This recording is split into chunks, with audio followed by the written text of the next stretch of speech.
அதிகாரத்துல 12வது வசனம் இப்படி சொல்லுகிறது. இந்த ஜனங்கள் சாயங்காலம் ஆன போது சீஷர்கள் வந்து சொல்றாங்க, இது வனாந்தரமான இடம், இந்த ஜனங்களுக்கு ஆகாரத்தை கொடுக்கணும், இந்த வனாந்தர சூழலை கடந்து வந்திருக்கிறார்கள், இந்த எல்லா சொல்லப்பட்ட இந்த சூழ்நிலையும் வாழ்ந்து கொண்டிருக்கிறார்கள், இவங்களுக்கு ஆகாரம் தேவைப்படுகிறது, நாம இப்ப இவங்க அனுப்பிடலாம், தேவையுள்ள ஜனங்களை திருப்பி அனுப்பிடுவோம், அவங்களே போய் தங்களுக்கான ஆகாரத்தை எடுத்துக்கொள்ளட்டும் என்று சீஷர்கள் சொல்லும்போது கர்த்தர் சொல்லுகிறார், நீங்கள் அவர்களுக்கு போஜனம் கொடுங்கள். அல்லேலூயா. நீங்கள் அவர்களுக்கு போஜனம் கொடுங்கள். அப்ப ஆண்டவருடைய வார்த்தை வெளிப்படுகிறது. அப்ப சொல்றாங்க, எங்க நாங்க எப்படி கொடுக்கிறது? 200 அப்பங்கள், இவங்க 200 வெள்ளிப்பணத்துக்கு வாங்கினாலும் எவ்வளவு அப்பங்கள் வாங்கினாலும் பத்தாதுங்க. அல்லேலூயா. அவ்வளவு ஜனங்கள் இருக்கிறாங்க. கர்த்தர் சொல்றாரு, உங்ககிட்ட எவ்வளவு இருக்கிறது? 5 அப்பம் 2 மீன் என்கிட்ட கொண்டு வா. கர்த்தர் பாருங்க, இந்த வனாந்தரத்துல 5 அப்பம் 2 மீனை வச்சு ஆண்டவர் அற்புதம் செய்து பந்திக்கு 50 பேராக 5000 புருஷர்கள் மட்டும் கணக்கப்படுகிறது. ஸ்திரீகளும் பிள்ளைகளும் கணக்கு சேர்க்கப்படுகிறது. இவ்வளவு பிள்ளைகளை கர்த்தர் இணைத்து அங்க எல்லோரையும் போஷித்து மீதியான 12 கூடைகளை எடுக்க செய்தார். கரங்களை தட்டி ஆண்டவரை மகிமைப்படுத்தலாமா? ஆண்டவர் அற்புதம் செய்வதற்கு வனாந்தரம் ஒரு பொருட்டல்ல, கடல் ஒரு பொருட்டல்ல, இருட்டு ஒரு பொருட்டல்ல, சிறைச்சாலை ஒரு பொருட்டல்ல, கல்லறை ஒரு பொருட்டல்ல. ஆண்டவர் அற்புதம் செய்யக்கூடிய கைகளை காட்டி நல்லா ஆண்டவர் நம்புகிற பிள்ளையை சொல்ற, கர்த்தருடைய வனாந்தரத்தில் நடத்துவார், கர்த்தருடைய வனாந்தரத்தில் யோசிப்பார், வனாந்தர வாழ்க்கை மாறும். சொல்லப்பட்ட இந்த சூழ்நிலை கடந்து வந்து கொண்டிருக்கிற உனக்கு கர்த்தர் சொல்லுகிறார், இந்த வனாந்தரத்தில் இயேசு அற்புதங்களை செய்கிறவர். அல்லேலூயா, அல்லேலூயா. அவர் வனாந்தரம் ஒரு பொருட்டே கிடையாது. இந்த வனாந்தரம் ஒருவேளை எருசலேம் அருகிலோ யூதேயாவிலோ சமாரியாவிலோ ஜனங்கள் பட்டணத்துக்குள் இருக்கும் பொழுது அற்புதம் செய்திருந்தா என்ன நடந்திருக்கு சொல்லுங்க?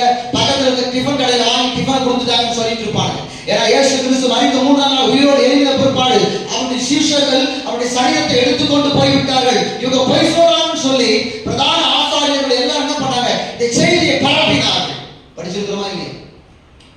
என்ன சொல்லியிருப்பாங்க? சமாரியாவில் நடக்குது, அல்லது பெத்லகேமில் நடக்குது, எருசலேமில் நடக்குது, ஏதோ ஒரு பட்டணத்துல அற்புதம் ஜனங்கள் வாசம் பண்ணுகிற இடத்துல இது நடக்கிறதா என்ன சொல்லியிருப்பாங்க?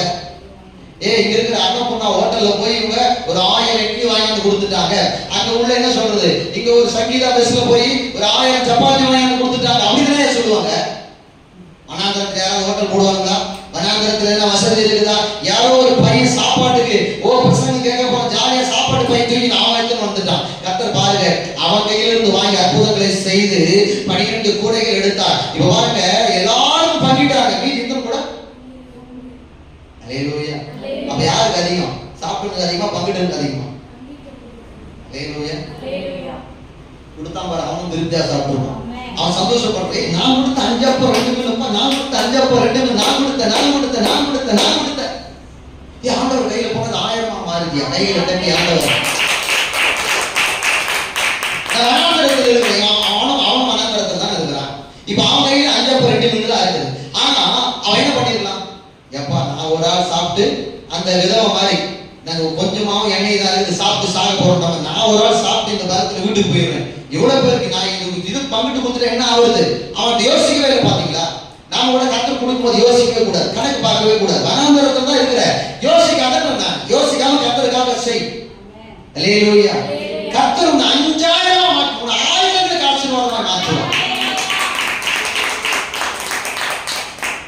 அல்லேலூயா. இந்த வனாந்தரத்துல கர்த்தர் நடத்துவார். ஆமென். இஸ்ரவேல் ஜனங்கள் கர்த்தர் வனாந்தரத்துல இவ்வளவு பிரச்சனை சந்திச்சாங்க. தண்ணி இல்ல, சாப்பாட்டுக்கு இல்ல, பார்வோன் சேனை பின்னாடி தொடர்ந்து வந்தது, செங்கடல் வழி அடைத்து கொண்டது, வனாந்தரத்தில் அழைத்து திருந்து 3 நாள் தண்ணி இல்ல, ஒரு இடத்துல மாறாவின் தண்ணி கசக்குது, இதெல்லாம் நடந்துச்சு. அவங்க பாடுகள் எல்லாம் சந்திச்சாங்க. ஆனா அற்புதம் கர்த்தர் செய்தார். கையில கட்டி ஆண்டவர், எல்லாம் கையில கட்டி ஆண்டவர் மையப்படுத்தலாமா?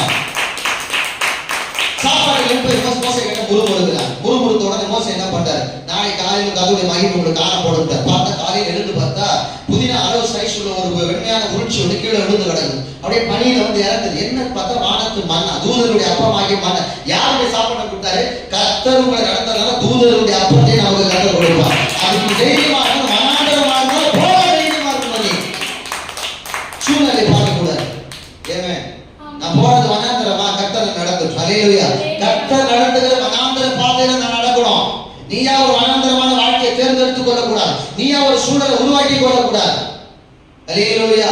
சொல்ற கர்த்தருக்கு பிசினஸ் செய்யுங்க, கர்த்தர் உணர்த்துறாரு. நல்ல ஜோம் மட்டும் நல்ல ஒரு சந்தோஷமா இருந்துச்சு, ஒரு பாகம் இருந்துச்சு, ஒரு நிறைவு இருந்தது, இறங்கிட்ட வேலையில கர்த்தர் ஆசீர்வதிப்பாரு. அல்லேலூயா அல்லேலூயா. தேவன் ஆண்டவரே நான் செய்ய போறேன், வெயிட் பண்ணுங்க, செய்யலாமா வானான்னு சொல்லுங்க. அல்லேலூயா. நாம் அவருடைய பிள்ளைங்க, நாம் ஆசீர்வாதமா இருக்கிறது கர்த்தர் விரும்புவார். அல்லேலூயா அல்லேலூயா. தேவ பிள்ளைய அன்றைக்கு ஒருத்தர் யோசேப்புன்னு ஒருத்தர் தான். அவன் என்ன பண்ணான்? இயேசு கிறிஸ்துவுக்கு வெள்ளை போடவும் கரிய போடவும் என்ன பண்ணலாம்? எத்தனையோ ராத்திர இந்தாம போட்ட 300 ராத்திரோட அதிகம் தான். இப்ப எடுத்து வாசிக்க நான் திடீர் ஞாபகம் வந்தனால சொல்றேன். அவன் கண்ணுடைய நிலத்தில் வெட்டப்பட்ட கண்மலையில வெட்டப்பட்ட புதிய கலர்ல கொண்டு போய் வச்சான். புதிய துப்பட்டி, வெண்மையான அந்த மெல்லிய துப்பட்டியை கொண்டு வாங்கிட்டு இயேசு அவன்கிட்ட பணம் இருந்துச்சு, அதெல்லாம் செஞ்சான் கர்த்தருக்காக. அல்லேலூயா. ஒண்ணுமில்ல, அந்த மரியா கூட செஞ்சா.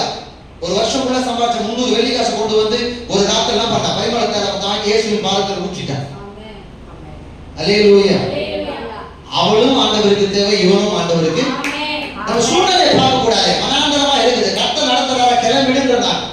கர்த்தர் சொல்றாரா, அந்த காரியத்தில் இறங்கிடு. கர்த்தர் சொல்றாரா, அந்த வேலையை செஞ்சுடு. கர்த்தர் சொல்றாரா, உன்னை நடத்துகிறவர் கர்த்தர். ஆமென். மனாந்தரத்தில் 40 வருஷம் சாப்பாடு கொடுத்தாங்க. ஒரு நாள் 2 நாள் இல்லை. ஆனா ஆண்டவரோட ஹைலைட்டே பாருங்களேன், 6 நாள் சாப்பாடு. 6வது நாள் 2 மடங்கு எடுத்து வச்சுக்கணும். நீ முதல் நாள் 2 மடங்கு எடுத்து வச்சா 2வது நாள் நாத்து அடிக்கணும். ஆனா 6வது நாள் எடுத்து வச்சா அப்பவே ஃப்ரிட்ஜ் வச்சுக்கிறார் ஆண்டவர். அல்லேலூயா. அவரா கொடுத்த ஃப்ரிட்ஜ் அது. நாம உருவாக்குற ஃப்ரிட்ஜ் நமக்கு டேஞ்சர் தான். அல்லேலூயா. அது நமக்கு டேஞ்சரா இடாதபடி கர்த்தர் மாற்றுவாங்க. ஆமென். சில பேர் சொல்றாங்க ஃப்ரிட்ஜ்ல வச்சு நம்ம தான் என்ன பண்றோம்? அந்த உணவை சூடு பண்ணி சாப்பிட்டு அதை சாப்பிடக்கூடாது. அல்லேலூயா. அப்ப கர்த்தரோட வனாந்தரத்தில் நடத்தினால் இறங்கி தைரியமா செயல்பட கற்றுக்கொள். கர்த்தர் உனக்கு சொல்றாரு, இறங்கி தைரியமா வா. வனாந்தரத்தில் மன்னா வந்துச்சு. வனாந்தரத்தில் அவங்களுக்கு இப்ப என்ன இல்ல, வெறும் சாப்பாடே சாப்பிட்டு இருக்கிறோமே, எங்களுக்கு ஒண்ணுமே ஆகாரம் என்னது, இறைச்சி இல்லையே, நான்வெஜ் இல்லையே, ஒரே ஃபீல் என்னது, ஒரே வருத்தம் அவங்களுக்கு. உடனே சொல்றாங்க, நான்வெஜ் இல்லாம நம்ம கஷ்டப்படுறோம். அங்க உட்கார்ந்து நல்ல சாப்பாடு சாப்பிட்டு கறி மீனெல்லாம் சாப்பிட்டு சந்தோஷம் அடிமையா இருந்தது, நல்லா இருந்துச்சு. அவங்க என்ன இருந்துச்சு? நிறைய பேர் நம்ம அப்படிதான். அந்த வாழ்க்கையே நல்லா இருந்துச்சு, அடிமையாவே இருந்திருக்கலாமே, அந்த வேலையை செஞ்சுட்டு இருந்திருக்கலாமே, அந்த காரியத்துல மூழ்கி போயிருக்கலாமே, அப்படியே அங்க வாழ்ந்துட்டு இருக்கிறாங்க. எதுக்கு நான் இதுக்கு நம்பி வரணும்? ஆண்டவர் நம்பி எதுக்கு வரணும்? அல்லேலூயா. நீ நம்பி வந்த நீ சும்மா இருக்க கூடாது, விசுவாசத்தோட வரணும். இப்ப பாருங்க, ஜனங்களுக்கு ஒரு நாள் பிரயாணம், அந்த மட்டும் ஒரு நாள் பிரயாணம், இந்த மட்டும் பூமியில 2 மடங்கு உயரத்துக்கு என்ன வந்து குவிக்குது? ஒரு கீழ்காற்று அனுப்புற காடைகள் வந்துருச்சு. கையை தட்டி ஆண்டவர் வனாந்தரத்துல ஆண்டவர் அற்புதம் செய்யணும். உன் வாழ்க்கை வனாந்தரமா இருந்தா, ஒண்ணும் இல்லாம இருந்தாலும் பரவாயில்லை. கர்த்தராகிய இயேசு கிறிஸ்து, ஆண்டவராகிய இயேசு கிறிஸ்து, நம்முடைய இரட்சகராகிய இயேசு, மெய் தெய்வமாகிய இயேசு உனக்கு அற்புதங்களை செய்வார். விசுவாசிக்கிறவங்க கைகளை தட்டி ஆண்டவர் மன்னா உங்களுக்கு கிடைக்கும். ஆமென். அல்லேலூயா. நீங்க உங்களுக்கு நான்வெஜ் தேவையா? கர்த்தர் ஆண்டவர் என்ன பண்ணுவார்? உங்களுக்கு ஆண்டவர் கொடுப்பார். ஆமென் சொல்ல மாட்டீங்களா? என்ன தேவை கர்த்தர் சந்திக்க வல்லவராய் இருக்கிறார். அல்லேலூயா. ஆனா ஆண்டவர் என்ன நடத்துற வனாந்தரத்துல போக நான் ரெடியா? கர்த்தர் என்ன வனாந்தர முகமா போனா போயிடணும், அவ்வளவுதான். கர்த்தர் இந்த பயணம் செய்ய சொன்னா நீ செய்யணும். ஆனா ஆண்டவர் கைவிட மாட்டார். நான் சொல்றேன், அங்க மனுஷ சஞ்சாரம் இல்ல, உதவிக்கு ஆள் இல்லாத இடம் தான் வனாந்தரம். ஆனா கர்த்தர் உங்களோட வருவார். பகலில் மேகஸ்தம்பமா, இரவில் அக்னிஸ்தம்பமா, அப்படிதான் பாருங்க. இஸ்ரவேல் ஜனங்களை நடத்தினீர் அல்லவோ, இஸ்ரவேல் ஜனங்களை நடத்தினீர் அல்லவோ. ஆண்டவர் 40 வருஷம் கூடவே வந்தாருங்க. எத்தனை வருஷம்? 40 வருஷம் வானத்துல இந்த மண்ணை கொடுத்துட்டே இருக்கார். காலையில எழுந்து போனா சாப்பாடுக்கு அது பொறுக்கிற வேலை தான், வேற ஒன்றும் கிடையாது. புறப்படுதான் புறப்படு, பொறுக்குனா பொறுக்கு, கூடாரத்துக்குள்ள ஈருனா ஈரு, அவ்வளவுதான் வேலை. ஆனா எங்க நடத்தினார் கர்த்தர் 40 வருஷமா? எங்க நடத்தினாரு? சாப்பாடு குறையில. குழந்தை ஒருத்தர் செருப்பு போட்டு வந்தா அவன் வளரா, செருப்பும் வளருது, ட்ரெஸ்ஸும் வளருது. அல்லேலூயா. செருப்பு தேயில வேணும் சொல்லுதுங்க. 40 இப்போ அவனுக்கு ஏராளமான செருப்பு நான் வாங்கி கொடுக்குறேன். இப்போ அதே செருப்பு எவ்வளவு நாளைக்கு போட்டுட்டு இருப்பாங்க? இப்ப அவன் சைஸ் வந்தாலும் 9 நம்ம வாங்கி கொடுக்குவோம். அதே மாதிரி அவன் வந்துட்டான்னு சொல்றேன். ஆனா இஸ்ரவேல் ஜனத்தில் எகிப்திலிருந்து புறப்பட்ட பிள்ளைகள் வளர வளர செருப்பு வளர்ந்துச்சு. இந்த அதிசயம் எங்கேயாவது நடக்குமா? எதனால நடந்துச்சுன்னா கர்த்தர் சொன்னதால நடந்துச்சு. நான் சொல்றேன், நீ வனாந்தரத்துக்கு போ, நான் சொல்ற பாதையில போன்னு சொன்ன உடனே ஜனங்கள் வலதுபுறம் இடதுபுறம் சாயாம போனாங்க. நிறைய பேர் முறுமுறுத்தாங்க, இல்லைன்னு சொல்ல. ஆனா போனவங்களுக்கு கர்த்தர் ஆசீர்வதித்தார். முறுமுறுத்தவங்க செத்து போயிட்டாங்க, அது வேற விஷயம். தேவனுக்கு வனாந்தரம் ஒரு பொருட்டே கிடையாது. ஏவே உன்னுடைய ஒன்றும் இல்லாத நிலம் ஒரு பொருட்டே கிடையாது. அல்லேலூயா. உனக்கு கையா உன்னுடைய என்ன சொல்றது, உனக்கு ஒண்ணுமே இல்லைன்ற நிலைமை ஒரு பொருட்டே கிடையாது ஆண்டவரே.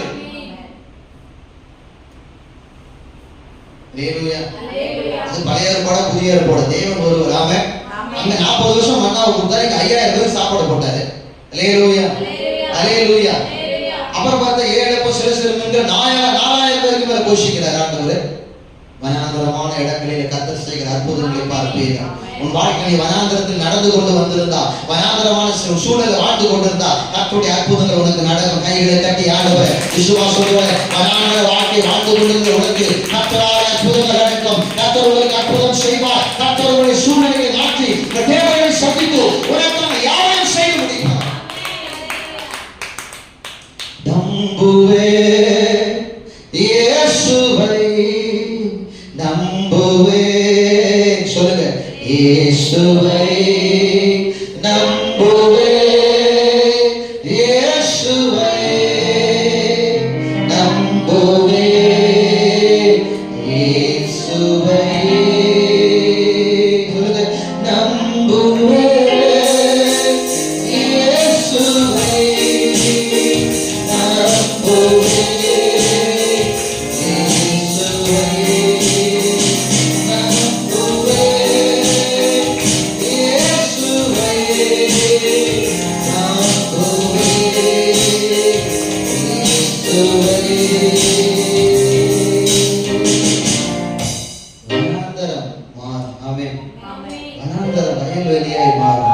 வயல்வெளி செழிப்பான காடாய் மாறும். இன்னைக்கு நீ வறட்சியில வாழ்ந்து கொண்டிருக்கிறல்ல, ஒன்றும் இல்லாம தரித்திரத்துல கடன்காரியா அது எந்த நிலையில இருக்கிறே உனக்கு மட்டும்தான் தெரியும். ஆனா கர்த்தரை முழுசா பிடிச்சுக்கணும். கொஞ்ச தூரம் நடக்கவே நமக்கு முடியல. கர்த்தரை பிடிச்சுக்கிட்டோம்னா துன்பம் பாடுகிறது வராமலா இருக்காது. ஆனா கொஞ்ச தூரம் நடந்தாலும் அற்புதம் நடக்கும். ஆமென். அவர் சொல்ற மாதிரியே நீ நடக்கணும். அவர் சொல்ற பாதைக்கு நீ போகணும். அவர் சொல்ற வேலையை நீ செய்யணும். அவர் சொல்லுற ஒவ்வொன்றையும் அல்ல தட்டாத செய்ய கற்றுக்கொள்ளணும். சில நேரம் நம்ம என்ன பண்ணுவோம் தெரியுமா? உதாசீனப்படுத்துவோம். என்ன பண்ணுவோம்? நம்ம உதாசீனப்படுத்துவோம். உதாசீனம் என்பது அலட்சியத்துக்கு கொஞ்சம் மேல. அலட்சியமும் உதாசீனம் ஒன்றுதான், ஆனா அதற்கு மேல உதாசீனம் என்பது. அல்லேலூயா. சில நேரம் உதாசீனப்படுத்துகிறோம். யாராவது நமக்கு ஒரு நன்மை செய்யறாங்களா, இதை போய் வாங்கி வந்து கொடுத்துட்டே உதாசீனப்படுத்துகிறோம். நம்ம மேல அன்பு வச்சு ஒரு சின்னதா ஒரு கிஃப்ட் கொடுக்குறாங்க, போய் இதை வாங்கி வந்து கொடுத்தே உதாசீனம். சின்னதா ஒரு அற்புதம் நடக்குதா, நன்றி சொல்ல ஆண்டவருக்கு. ஜெபிக்கும் போது சின்ன பலவீனம் மாறிச்சா, இயேசுவே உனக்கு நன்றி. ஒரு பெரிய பலவீனம் வரும்போது சொல்லு, அந்த பலவீனத்தை நீக்கினீரே நன்றி, இதுவும் நீ மாற்றுவி. கைகளை தட்டி ஆண்டவர் அப்படி நம்பி உதாரணப்படுத்த கூடாது. நான் ஜெபம் பண்ணிட்டே இருக்கிறேன், எங்க ஆண்டவர் அற்புதம் செய்யலாம். நான் ஜெபம் பண்றேன், இந்த பாஸ்டர் வந்து ஜெபிக்கிறார், அற்புதம் நடக்கும். அப்படி சொல்லாத. அன்னைக்கு இந்த பாஸ்டர் ஜெபம் பண்ணும்போது ஆண்டவர் அற்புதம் செஞ்சாரு, அதுக்கு ஆண்டவருக்கு நன்றி உள்ளவரா இருக்கணும் நம்ம. அல்லேலூயா அல்லேலூயா. நம்ம கண்கள் அற்புதத்தை மட்டும் எதிர்பார்க்க கூடாது, ஆண்டவர் பாருங்க. ஆமென். அப்படி பார்த்தா 5 அப்ப 2 மீன் 5000 பேருக்கு போச்சு, மீதி 12 கூட வரும். கையை தட்டி 12 கூட வரும். அவரை பார்க்கணும், சாப்பாடையே பார்க்கக்கூடாது, தேவையே பார்க்கக்கூடாது. இயேசுவை உற்று நோக்கி பார்க்கணும். ஆண்டவர் எனக்கு நீங்க அற்புதம் செய்யுங்க, என் வாழ்க்கையை நீங்க மாற்றுங்க. அல்லேலூயா. நான் உங்களை நம்பி வந்திருக்கிறேன், உங்களுடைய பிள்ளையாக ஏற்றுக்கொள்ளுங்க. ஆண்டவர் என் வாழ்வின் மனாந்தரங்கள் மாறட்டும். கேட்கணும் தைரியம். ஆமென். அல்லேலூயா அல்லேலூயா. பாருங்களேன், அலைந்து திரிந்தார் ஆகார். வனாந்தரத்தில் எப்படி இருந்தார்? அல்லேலூயா. இன்னுமே நடக்கலையே, ஒண்ணுமே நடக்கலையே. சில நேரம் நம்முடைய சொல்ற குடும்பத்தார் யோசிக்கிறாங்க. ஒரு பாப்பாவோட போட்டோஸ் அமைச்சாங்க, கல்யாணத்துக்கு மாப்பிள்ளை பார்க்க சொல்லி. அல்லேலூயா. அவங்க காரியங்களை நான் பார்த்தேன். பார்த்தா அந்த பிள்ளைகள் அவங்க கூட அந்த ஃப்ரெண்ட்ஸுக்கு எல்லாம் கல்யாணம் முடிஞ்சிச்சு, இன்னும் கல்யாணம் ஆகலையே. அல்லேலூயா. அப்ப நம்ம எங்கேயோ ஒரு சுயத்தை பிடிச்சி உட்காந்துருக்கோம். நாம என்ன இப்படிப்பட்ட மாப்பிள்ளை வரணும். இப்போ கல்யாணத்துல பொதுவா என்ன பண்றாங்கன்னா, பெரும்பாலும் பொண்ணு நல்லா அழகா இருக்கிறாளா, அவன் அறிவாளியான யாரும் பார்க்கறதே கிடையாது. என்ன பார்க்கறது கிடையாதுமா? அவுட்லுக் பாக்குறாங்க. எப்படி நல்லா அழகா இருக்கிறாளா, லட்சணமா இருக்கிறாளா. வீட்டுக்கு வந்தவங்க எப்படி நடக்குது? மாமியார் ஓரம் கட்டி உட்கார வச்சு, இந்த மாமியார் லட்சணமா இருக்கிற பொண்ணை பார்த்துக்குள்ள கூட்டு வந்துச்சு. அந்த பொண்ணு குணவதியா, புத்திசாலியா, அறிவாளியா, எல்லாரும் மதிக்க கூடாது, அதை யாரும் பார்க்கறது கிடையாது. பொண்ணு அழகா இருக்கிறாரா, அடுத்த கேள்வி எத்தனை சவரம் போடுவீங்க, பையனுக்கு என்ன வாங்கி தருவீங்க? அல்லேலூயா. என்ன சொல்ல, இதெல்லாம் நாம வாங்கிட்டு வந்தேன், நீ வெளியே போ. நம்ம பொண்ணை பார்க்கும்போது ஒரு காலத்துல கிறிஸ்தவ குடும்பங்களை பார்த்தாங்க, பொண்ணு அபிஷேகம் பெற்று இருக்கிறாளா, பாஸ்டர் ரட்சிக்கப்பட்ட பொண்ணா பாருங்க, ஆவியில் நிரம்பி ஜெபிக்கிற பொண்ணா பாருங்க சொன்னாங்க ஒரு காலத்துல. இன்னைக்கு பொண்ணை பையனை அவ்வளவுதான் சொல்றாங்க. நம்ம வசதி ஏற்ற மாதிரி பாருங்க பாஸ்டர். அம்மா கௌரி, அப்படி நீ பார்த்து கொண்டு வரது உன்னை வனாந்தரத்துக்குள்ள தள்ளி விட்டுருக்கு. இங்க ஒரு அம்மா இருந்துச்சு, கேள்விப்பட்டேன். மாமியார் தண்ணி கொண்டு வந்து உள்ள வச்சா மருமக என்ன பண்ணுவாங்க, அந்த குடத்துல இருக்கிற தண்ணி எடுத்து கீழே ஊற்றிட்டு அது குச்சாட்டு வைக்கணும். எதுக்காக சொல்லுங்க? மாமியார் சுத்தம் இல்லாதவங்க அப்படின்ட்டு மருமக என்ன பண்ணா, இது ரொம்ப சுத்தம். அல்லேலூயா. பாக்குறாங்க எப்படி பொண்ணு அழகா இருக்கிறா, கொஞ்சம் வசதியான குடும்பமா, நல்லா செய்வாங்க, இதெல்லாம் செய்யறாங்க, ஓகே. அதெல்லாம் அது கூட திமிரு கொஞ்சம் கூட இருக்குது. அதுக்கு அது உள்ள என்ன இருக்குது? கொஞ்சம் வசதியான பொண்ணுக்கு என்ன இருக்கும்? திமிரு இருக்கதான் செய்யும், மிளகு இருக்கதான் செய்யும், கொஞ்சம் ஏற்றம் இருக்கதான் செய்யும். அல்லேலூயா. இந்த வார்த்தை தப்புன்னு நான் நினைக்கிறேன். ஏற்ற தெரியல, கர்த்தருக்கு ஸ்தோத்திரம். அல்லேலூயா. கொஞ்சம் அப்படி என்ன சொல்றது, பெருமை வேற்றுமை இதெல்லாம் இந்த எண்ணங்கள்லாம் இருக்கும். வந்த உடனே என்ன பண்ணோம், ஒரு மாசம் தான் மாமியாருக்கு மரியாதை சொல்ற மாதிரியே பார்க்கணும், அனலைஸ் பண்ணணும். ஓகே, இதெல்லாம் ஓகேப்பா, இது இவ்வளவுதான் டம்மி பீஸ். என்ன அம்மா சும்மா கத்திக்கிறாங்க, அப்படி ஆரம்பிக்கும் உள்ள. அவங்க ரெண்டு பேருக்குள்ளே முடிவு ஒரு நாள் சத்தம் காது வந்துடும், அப்படி அடங்கிடும் அர்த்தம். அவ்வளவுதான். எம்மா அவன் வாழ்க்கை வனாந்தரமா மாறிச்சு பாரு. அல்லேலூயா. சில பொண்ணு இருக்குது, போன உடனே பையன் வாழ்க்கை வனாந்தரமா மாத்திரும். அல்லேலூயா. என்னவா மாத்திரும்? பையன் வாழ்க்கை ஒண்ணுமில்லாம போயிடும். அல்லேலூயா. நான் கேட்கிறேன், தேவ பிள்ளைகளை நம்ம வாழ்க்கை சந்தோஷமா இருக்கும். சில பையன் இருக்கிறான், அந்த பொண்ணு வாழ்க்கை வனாந்தரமா மாத்திரும். நல்லா ஜெபிக்கிற பசங்களா இருக்கும், நல்லா கர்த்தரோட இருக்கும், அது ஒண்ணுமே இல்லாம போயிடும். அவ்வளவுதான். மேலும் சொல்ல நான் விரும்பல. கர்த்தருக்கு பார்க்கும்போது பார்க்கணும், அவங்க ஆண்டவர் கூட இருக்கிறானா, நல்லா ஜெபிக்கக்கூடிய பையனா, வாரந்தோறும் சபைக்கு போறவனா, வேதத்தை தினமும் வாசிக்கிறவனா, இந்த நல்ல தேவ குணங்கள் நம்ம ஒரு நாளை கேட்கறது கிடையவே. தேவயா. பொண்ணு நல்லா ஜெபிக்கிற பொண்ணாப்பா, நீ பொண்ணை மட்டும் பார்க்க கூடாது, பொண்ணோட குடும்பம், பையன் மட்டும் பார்க்க கூடாது, பையன் குடும்பம் எப்படி இருக்கு அதையும் சேர்த்து பார்க்கணும். ஒரு பொண்ணை கல்யாணம் பண்ணிட்டு வரான்னு வச்சுக்கோங்க, அந்த பொண்ணு மட்டும் வந்துடுது இல்லை, கூட கொஞ்சம் சொந்த பந்தமோ அவங்க எப்படி இருப்பா, அப்பா எப்படி, அவங்க இதெல்லாம் பார்க்கணுங்க.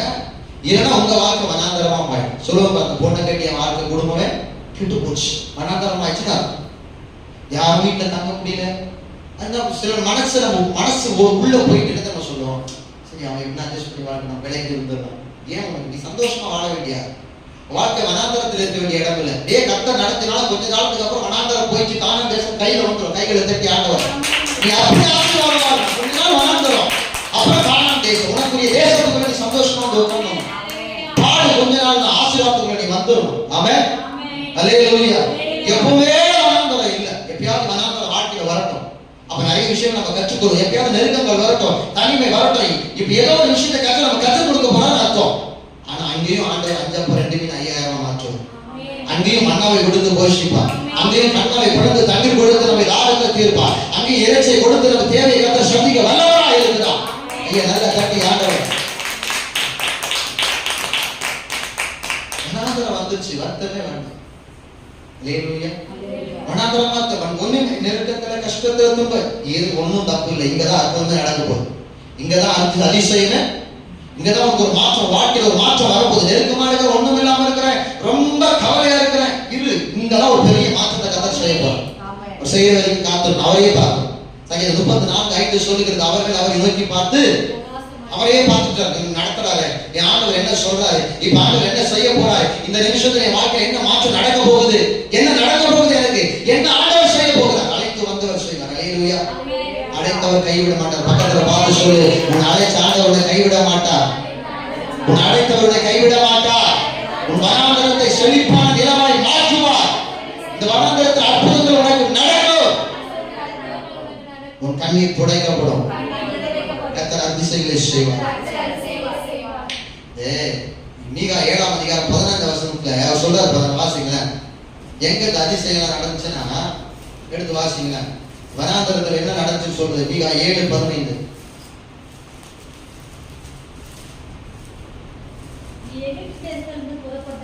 இங்க பாருங்க, எகிப்து தேசத்திலிருந்து புறப்பட்ட நாளில் நடந்தது போலவே அதிசயங்களை காணப்படும். எங்க இந்த அதிசயம் செஞ்சாரு? வனாந்தரத்துல. அல்லேலூயா. வாழ்க்கை வனாந்தர நிலைமையில இருக்குதா, இங்க அதிசயம் நடக்க போதுன்னு அர்த்தம். நீங்க கவனிங்க, நீங்களா வாழ்ந்துட்டு வந்தீங்க, நீங்க உங்களுடைய சொந்த பலத்துல வாழ்க்கையை ஓட்டிட்டே வந்தீங்க. இப்ப கர்த்தர் நடத்துறபடி போறீங்கன்னு வச்சுக்கீங்க, இப்ப யார் பொறுப்பு அதுக்கு? அவர் பார்த்து பாரு அந்த லைஃப், அவர் பொறுப்பேற்றுக் கொள்வார். என் மகள் என்னை நம்பி வந்துட்டார், என் மகன் என்னை நம்பி இந்த வாழ்க்கையில் கால வச்சிருக்கான், என் மகன் தன்னை சாக்ரிஃபைஸ் பண்ணி அவருடைய சொந்த ஆசைகள் விருப்பங்கள் எல்லாம் எப்படியோ வாழ்ந்துருக்கலாம், அதெல்லாம் விட்டுட்டு வந்துட்டாய். நான் தூக்கி உட்கார வைக்கணும்.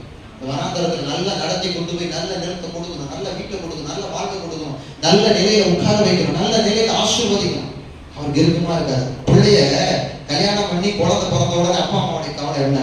இந்த பிள்ளைய நல்லா படிக்க வைக்கணும். உங்களுக்கே அந்த அக்கறை இருக்குதுங்க.